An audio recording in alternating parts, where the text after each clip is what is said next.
Hello, chers abonnés, chers amis, j'espère que vous allez bien. Moi, de mon côté, je me porte plutôt pour le mieux.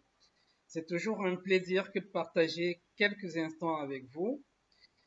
Aujourd'hui, nous allons parler des appels à libération du capital social.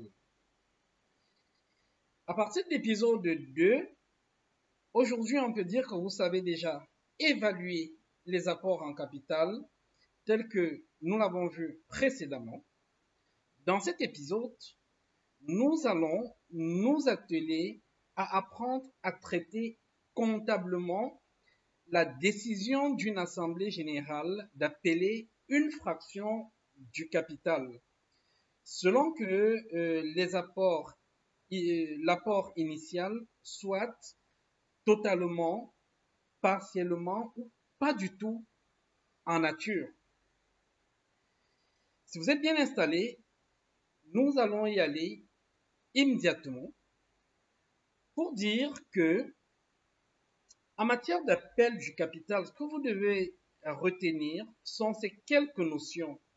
La première chose, c'est que selon l'article 389 de l'acte uniforme OHADA relatif aux droits des sociétés commerciales, lors de la souscription du capital, les actions représentant les apports en numéraire doivent être libérées d'au moins un quart dans le cas des sociétés anonymes. Et le reste, vous aurez naturellement 3 ans à partir de votre inscription au registre du commerce pour libérer les 3 autres quarts. Toutefois, les apports en nature doivent être totalement libérés à la constitution, à la souscription, à la constitution de la société. Et ce sera un préalable avant l'inscription de la société au registre du crédit immobilier et du commerce. En d'autres termes, on peut se dire que l'Assemblée générale peut appeler le capital en fraction d'un quart sur 3 ans dans le cadre des sociétés anonymes.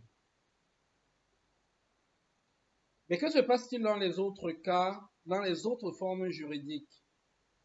Disons simplement que dans les autres formes juridiques, notamment dans le cadre des SARL, d'accord, les modifications apportées en 2014 prévoient que la libération doit être faite de moitié à la souscription, à la souscription des parts au moment de la constitution de la société. L'autre moitié, en fait, peut être libérée en plusieurs appels, d'accord, sur 2 ans maximum. Voilà ce que prévoit la loi. Si vous êtes bien installé, on va essayer de comprendre ça au mieux en utilisant un cas pratique. Nous allons prendre une situation selon laquelle l'Assemblée générale constitutive constate l'absence d'apport en nature des 50 millions promis en apport et décide d'appeler le quart du capital social. Très bien, voilà le problème. Dites-vous simplement que à chaque fois que vous aurez affaire à un appel, posez-vous la question de savoir s'il y a des apports en nature ou non. Dans notre cas, on nous précise qu'il n'y a pas d'apport en nature. Donc, l'appel est un appel en numéraire. Lorsque vous êtes face à cette situation, vous avez exactement 2 écritures à passer. Vous avez 2 faits à constater. Le premier fait à constater en comptabilité, c'est l'appel en lui-même. Et vous le ferez en débitant simplement le compte 10-12, d'accord? Et ce compte s'appelle capital soustrait appelé non versé. On va le débiter de 50 millions divisé par 4 parce que c'est le quart. Ça va nous faire 12 500 Et on va créditer le compte 10-11. Souvenez-vous que ce compte avait initialement, qu'est-ce qu'on a dit?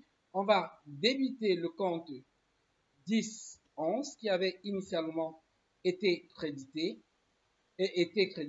oui, à la constatation des promesses par le débit du compte 10-12, d'accord, capital soustrait appelé non versé. Et ça, ce sera de 50 millions divisé par 4, c'est-à-dire du quart. Très bien. Et donc, voilà la première écriture que nous devons passer. Et là, nous venons donc de constater la décision d'appeler le quart du capital.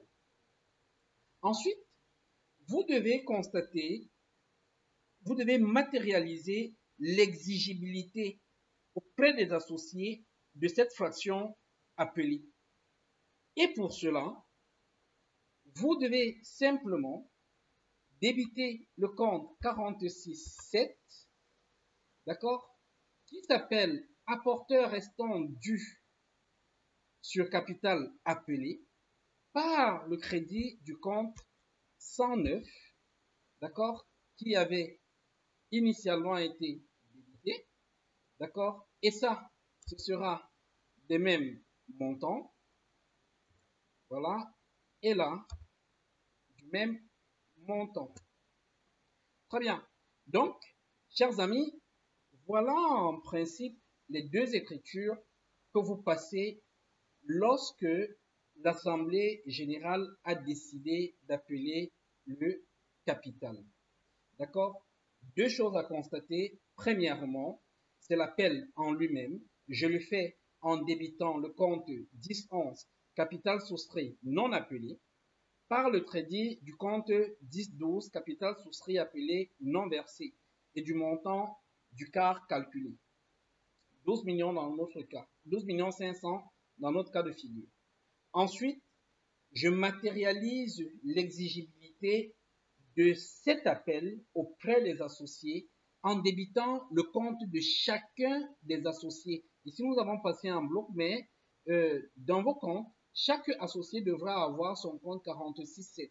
Donc, et c'est la fraction appelée pour chaque associé que vous allez rendre exigible. D'accord? Vous aurez donc une série de montants pour un total de 12 500 000 à passer au crédit du compte 109. Voilà ce que nous avions à partager aujourd'hui. Si cette vidéo vous a été utile, mes chers amis, mes chers abonnés, ne manquez pas de nous laisser un pouce bleu, de vous abonner si vous ne l'êtes pas encore, d'activer la cloche de notification et en commentaire si vous avez des questions, ne manquez pas de nous les laisser. Dans l'intervalle, je vous souhaite de prendre soin de vous et surtout n'oubliez pas, votre richesse a pour base votre compétence. Au revoir.